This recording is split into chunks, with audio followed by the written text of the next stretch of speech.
Hey guys, welcome back to my YouTube channel, and in this video we are going to talk about how do you get past the gatekeepers. Okay, so what are we referring to here? Who are we referring to here? Gatekeepers are basically personal assistants or a receptionist for businesses. Okay, they are the one who are actually going to take your calls. If you're going to call any business, and they will decide if it's relevant for them to pass on to the business owners. Okay, so we are going to talk about how do we get past these gatekeepers and talk to the business owner directly, because they cannot make a decision. That's why you need to talk to a business owner to to sell your services or to talk about anything. Okay, so let's dive into the video without wasting any time. And so the first thing that we are going to talk about is find the name of the business owner. Okay, so this is something that is going to take you a little bit far away in your research. If you have if you want to spend a little bit time, I want you to go over and find the name of the business owners. Okay, so a lot of people ask me, how do we find the name of these business owners? I mean, it's not very hard to do.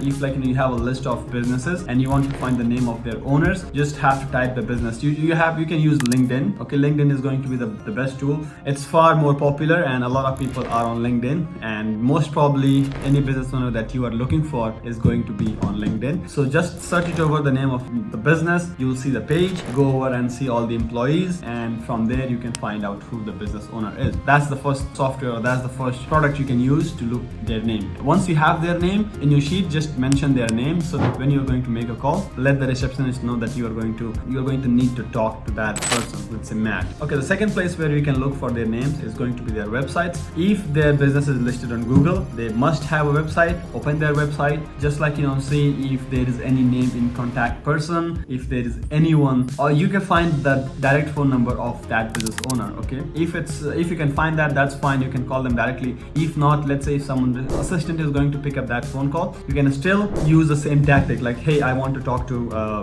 Matt or something. We are going to cover that in the next part of the video, how you should initiate once you have the name. Okay, but first we are going to figure out and only focus on getting the names and how and what are best ways to get the names. So the third thing is look at the official business registry. So any country, all the countries have their business registries. For US, Australia, Canada, India, any country that you are in, you can actually look at the business registry and look at registered business, the business personnel, whoever is registered or whoever is managing director, or at a really official higher position and decision making position basically. Okay, so just go ahead and take a look. So these are the ways you can find the names of the actual business owner, and that's what we do. Okay, so we have a list of people that we are going to be calling today. We prepare the list a day before, and then we just try to find the names. We have a different team for that, and then once the list is prepared, we hand it over to our cold calling team, and that's what they do. They use the same tactic that I'm talking about here, and they do it every single day. The research team does their job. They do the research, find the name, all the businesses, include their names if they can find it. We are also going to cover those businesses we don't have names for.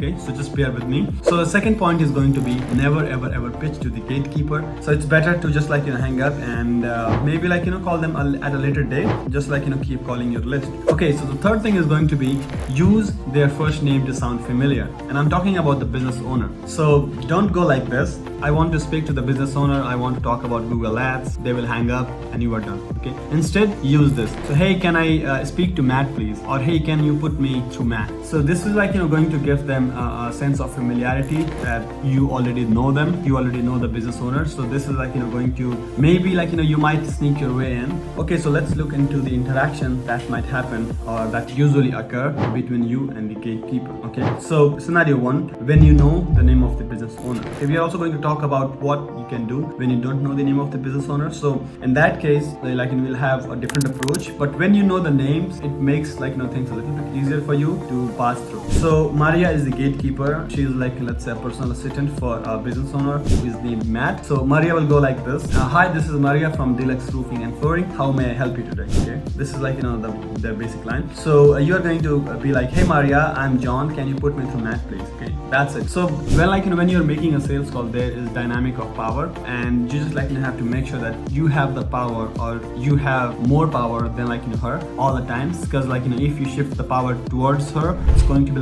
she will be dominating you and asking a lot of questions, and you will be trapped inside that with her questions, and you might not be able to answer, and she will just hang up the call or something like that. So Maria will be obviously go and every single line is going to be more and more objections, but I'm hoping that you will get passed through, let's at any point, but let's say like, let's talk about more and more objections. So Maria will be like, who is calling? Okay, because obviously they are going to be asking more questions. So you will be tell him it's John. Do you know if he's in the office? Okay, so you are like, again pushing your agenda, and you are just like, not trying to give her any reasons or any like, timings to ask cross questions. Okay, so just like, be straight to the point, short and very concise. Okay, so Maria will be like, which company are you calling from, and what is this regarding? Like, she will obviously be curious, and since like, you are speaking her name, you will be calling her name and the business owner's name, or she will be under the impression that you already know that business owner. Okay, so this is like, what you will be doing. Yeah, I'm calling in regards to your Google, Facebook AdWord account. So when you say account, when you say like, stuff like account, program, something like this, it's like, it sounds much better than like, if you'll be using, okay, I'm calling for Facebook ads, I will like have this service. So again, like, never pitch to the gatekeeper, never explain like, the purpose of the call. Just like, keep it vague and keep it concise, short, so that like, it will appear that you are in a hurry and there is something of very relevance or very important that like, you need to talk to the business owner. Okay, if you can please put me through Matt, I have few other appointments, I would really appreciate it. Okay, so like, again, this is kind of make it feel like, okay, you are busy and you want to talk to Matt as soon as possible. Again, like, this is not going to guarantee you the get through, but like, it improves your chances to getting through. So she will like, ask you to hold, and then like, she will call Matt, maybe like, put him on the line and ask, okay, what's going on. And so let's say like, if it does, and if you raise any objection, okay, I never like, spoke to this guy, or I don't know him. Again, like, it's going to be, let's say, a little bit of back and forth, but I think if you keep your composure, you will get inside. We have done that successfully quite a lot of time in the past, and we like, still doing it today. So scenario 2 is when you don't know the name of the business, and this is where it gets interesting, because when you are going to make, let's say, hundreds of cold calls every single day, you have to do it without the name of the business owners if you don't have the resource, the time to allocate to like, just find the name of the business owners. Okay, so just have to do it like, keep it vague, have to find out the name of the business owner on the call itself, or have to like, just get through without getting to know the name. So Maria will go like, hi, this is Maria from Deluxe Roofing and Flooring, how may I help you today? And you will be like, hi Maria, I'm John, I'm calling in regards to your Google, Facebook, SEO, web hosting, whatever like, accounts it's going to be. Can I speak with your manager or the person who handles this? Again, like, you're talking about Google account, Facebook account, something which sounds very serious, and again, like, you want to talk to some manager or the persons who handle it. Okay, so yeah, what company are you calling from? So I'm calling from GMS, they must be familiar. Can you please put them through? Just let them know I'm calling in regards to your Facebook, Google, or whatever like, service that you're going to be pitching for AdWords account. Oh, what's wrong with the account, or something like, they want to know, okay, what's going on. So hey Maria, it's best that I speak with them. Hope you don't mind. Okay, thanks. They should know why I'm calling. Tell them I'm John from GMS. I don't mind holding. Thank you. Again, like, you are going to be keeping it vague, concise, and you have to make sure that like, you have the power at all the times. So Maria will go like, hey, Matt says he is not familiar. He doesn't know why you are calling. Okay, this might happen a lot of times. So just have to have, or really tell him it's regarding the email I sent last Friday. Make sure like, you have sent an email or something, or maybe you have researched about that business. You can find the business email with their let's say in their website, so you can like, drop them a quick email. Maybe you have a generic PowerPoint presentation, so to pitch for the businesses. So make sure like, that you have done your thorough research, and just like, you can drop an email. Even if you haven't sent them an email, I think it's better like, if you have sent them an email, so that you can like, tell them, okay, I sent you this email and this is going to be regarding the email that I sent him. If not, you can still use that line, and because like, they get a lot of emails, so do you, so do I, so they will not know which email we are talking about. So like, there is a chance that you might get through. Again, getting past a gatekeeper is a really tough business, and cold callers and professionals are trained to just do that job. So last thing would be your communication. Definitely, if you're calling from some other country which, let's say, are not a native speaker, you have to be really good with communication and also objection handling, and your accent has to be on point. Okay, because I know if like,